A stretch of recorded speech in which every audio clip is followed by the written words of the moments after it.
자, 근데 이 대원군이 쫓겨납니다. 딱 10년 만에 쫓겨나요. 그래서 어른들 그런 말 있죠. 막 어떤 사람이 막 무소불위의 권력을 휘두르면 뭐라 그래요? 권불 10년이라 했다, 뭐 이런 말 얘기하죠. 권력이 아무리 커도 10년을 못 간다는 얘기를 했는데 이게 대원군에서 나온 얘기예요. 1863년 겨울에 집권해서 1873년에 현직에서 쫓겨나거든요. 그래서 권력이 있을 때 너무 오버하면 안 되는 거예요. 그럼 대원군이 쫓겨났어요. 왕은 역시 누구? 계속 고종이지만 실권자가 바뀝니다. 실권자가 대원군에서 누구? 명성황후. 이때 고종은 황후가 아니었지만 훗날 고종이 황제가 되기 때문에 죽은 사람을 황후로 추존을 한 거지 이때는 그냥 중전마마였다. 이렇게 보시면 돼요. 왕의 부인이었다. 자, 명성황후, 민씨의 시대가 도래를 해요. 민씨의 시대. 이 대원군의 시대가 1860년대 통상수교 거부의 시대였다면 명성황후는 1870년대 문짝을 열게 됩니다. 그래서 이때를 뭐라 그래요? 따라해보죠. 개항의 시대. 이게 왜 이렇게 된 거냐면 자 보세요. 이 당시 일본이 군함을 몰고 와서 강화도에서 우리나라에 위협을 해요. 문짝 열라고. 그때 군함 이름이 운요호예요. 그래서 이걸 운요호 사건이라고 그래요. 만약에 대원군이 계속 집권을 했다면 아니 프랑스도 이기고 미국도 이겼는데 그깟 일본 하나 못 이겼을까요? 이겼죠. 대원군이 계속 집권했으면 지금도 우리는 문짝 안 열었을 수도 있어요. 근데 문제는 대원군이 현직에서 물러났고 그럼 명성황후가 집권을 딱 하다 보니까 어떻게 되겠어요? 외교 문제에 대해서도 정반대로 갔을 거 아니에요. 시아버지가 문짝 닫았으니까 며느리 문짝을 연 거죠. 이런 경향이 있습니다. 그래서 문짝을 연 거예요. 근데 문제는 뭐냐면 이 당시에요. 파가 둘로 나뉘었어요. 명성황후 때도 내부적으로 문짝 열어야 됩니다. 중국 일본처럼 우리가 개화해야 됩니다. 아닙니다. 사악한 서양 세력을 배척해야 됩니다. 둘로 나뉘었는데 많은 사람들이 생각할 때 이 사람들은 답답한 영감이고 이 사람들은 멋진 사람들이다. 개항이 늦어서 우리가 망한 줄 아는데 그건 아니에요. 개항이 늦어서 망한 게 아니라 오히려 너무 졸속으로 개항을 해서 망한 거죠. 제가 강화도 조약 전문을 가져왔거든요. 보실게요. 12개 중에 1관. 조선은 자주국이며 일본과 똑같은 권리를 갖는데요. 이거 낚시예요, 낚시. 조선 자주국이다 그러니까 우리 기분 좋아지죠. 이 얘기는 뭐죠? 수백 년 동안 청나라의 아들 노릇했잖아. 그거 이제 하지 말라는 거죠. 왜? 너희가 청나라의 아들이면 우리가 너희를 먹기가 불편하니까. 이 얘기예요, 지금. 자, 두 번째. 조선국 연해 도서 암초를 조사하지 않아 위험하니까 자유로이 우리나라의 해안을 측량한대요. 해안을 왜 측량하지? 관광하려고? 침략의 의도죠. 청나라, 러시아, 여기는 수중전에서 다 깰라고 우리가 지형짐을 파악하겠다라는 거죠. 그런 의도가 숨어 있는 거예요. 일본국 인민이 조선국 항구에서 죄를 지었거나 조선국 인민한테 관계되는 사건은 모두 일본국 관원이 심판한대요. 이걸 치외법권이라고 그러는데 지금 주한미군이 갖고 있어요. 주한미군이 이태원에서 술 먹고 우리나라 사람 때렸어요. 어디 가서 심판받아요? 미국 법에 의해서 심판받아요. 그럼 우리 입장에서는 이게 평등해, 불평등해요? 불평등이지. 그리고 12간. 영원히 세상에 영원한 건 예수님이 그랬잖아요. 믿음, 소망, 사랑밖에 없다고. 어따 대고 forever야. 세상에 영원한 조약이 어디 있어? 이런 불평등 조약을 명성황후 때 맺은 거죠. 그리고 나서 이제 개화를 하기 시작합니다. 그래서 1880년대가 개화의 시대, 역시 명성황후 민씨들이고 개화의 시대예요. 근대화의 시대. 근데 문제는 뭐냐면 이때 민씨들이 너무 잘못했어요. 제가 그랬잖아요. 우리나라 누구 때문에 망했다고. 명성황후 때문에 망했다. 이런 말이 있어요. 그럼 조금 의아해하는 분들이 있을 거예요. 왜? 대한민국 국민들에게 명성황후란 이미지가 너무 좋은 거죠. 아니 무슨 드라마에서 주인공이다 보니까 너무 막 극적으로 명성황후 입장에서만 설명을 하고 하지도 않은 말을 막 내가 조선의 국모다. 그거 하지도 않은 말이거든요. 마치 소크라테스가 너 자신을 알라 뭐 이런 말 한 적도 없어요. 악법도 법이다 한 적도 없는데 왠지 소크라테스의 어록처럼 알고 있잖아요. 그거 아니에요. 그럼 주인공인데 나는 나쁜 녀 뭐 이래야 되겠어요? 역사학을 공부한 사람 중에 명성황후를 긍정적으로 평가하는 사람은 제가 볼 땐 100명 중에 1명도 없을걸요. 그러니까 물론 명성황후 자체가 뭐 나쁘다를 떠나서 당시 민씨들이 얼마나 나쁜 짓을 했는데 그 백성들에 대한 가렴 주고가 엄청났어요. 서태후에 한 끼에 800만 원씩 먹었죠. 이 명성황후는 자식이 몸이 약하니까 무당득 불러다가 굿을 하는데 그 굿하느라고 국가에선 다 까먹은 여자예요. 얼마나 백성 괴롭혔는데 이때 민씨들이. 그죠? 분명히. 근데 그건 있죠. 너무 슬프게 죽었어요. 억울하게 죽었죠.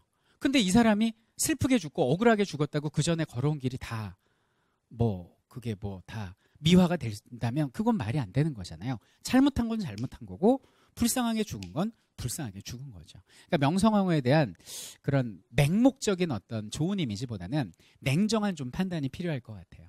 궁금하시면 요새 인터넷도 있고 책도 많으니까 한번 연구해 보시기 바라겠습니다. 저는 일단 화두만 던져드렸어요.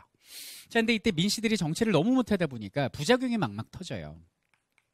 그래갖고 이제 82년에 이제 이모년에 군인들이 난동을 벌입니다. 구식군인들이. 이게 이모년에 벌어진 구식군인의 난동 사건 이모군란이에요. 그러니까 이게 왜 벌어진 거냐면 제가 사진을 좀 가져왔는데 이게 지금 구식군인들하고 신식군인이 같이 서 있는 모습이거든요.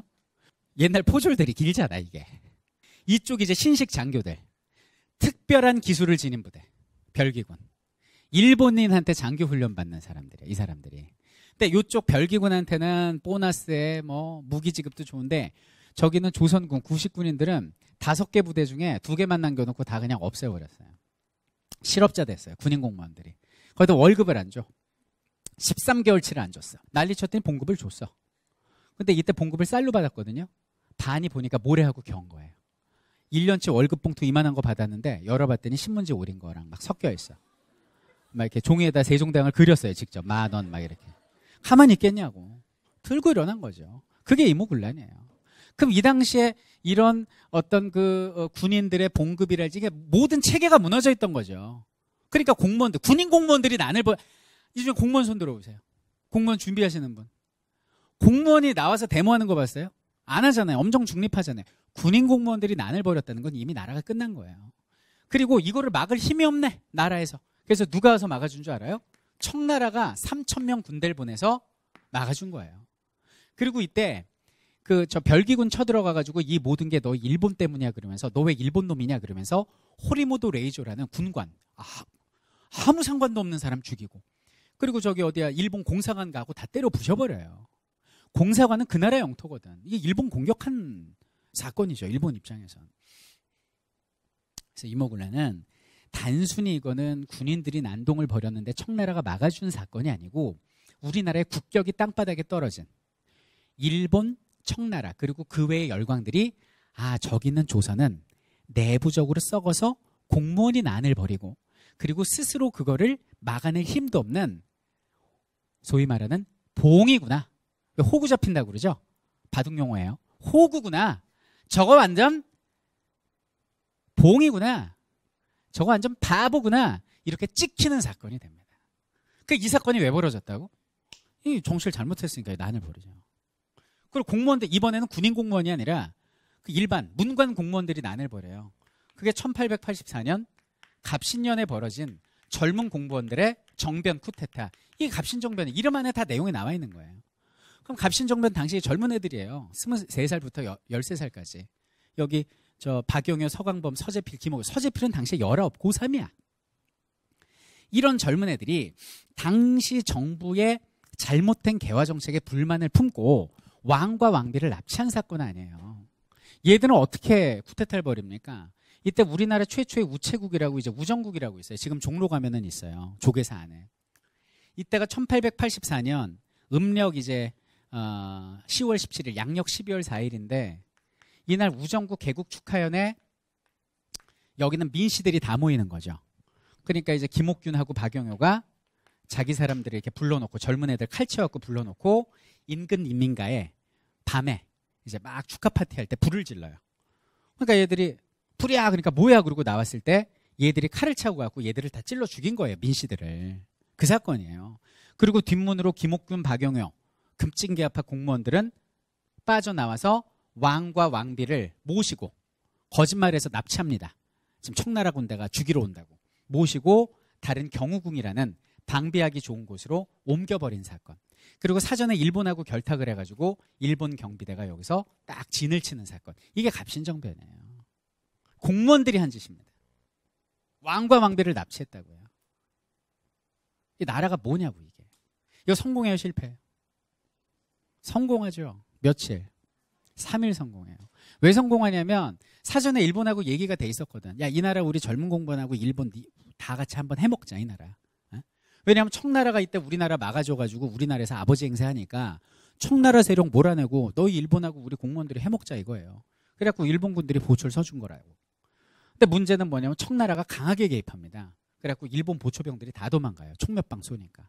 그래갖고 3일 만에 끝난 거거든요. 그러니까 결국 이모군란과 갑신정변은 뭐다?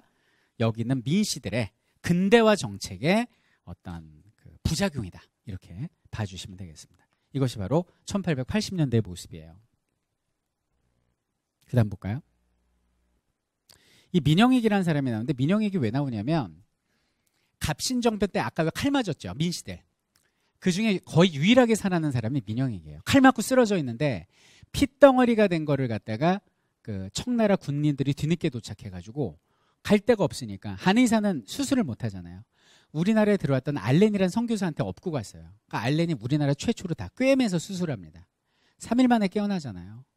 그러니까 고종이 너무 고마워가지고 알렌한테 소원을 말해봐 그랬더니 최초의 근대식 병원 만들어주세요. 그래가지고 당시에 갑신정변 일으켰다가 이제 그 자리에서 맞아 죽은 홍영식이라는 사람 집이 있어. 그 집을 그냥 준 거예요. 이게 우리나라 최초의 근대식 병원 광해원, 일명 제중원이고 요게 이름이 바뀌어서 1900년대에 세브란스 병원이 된 거예요.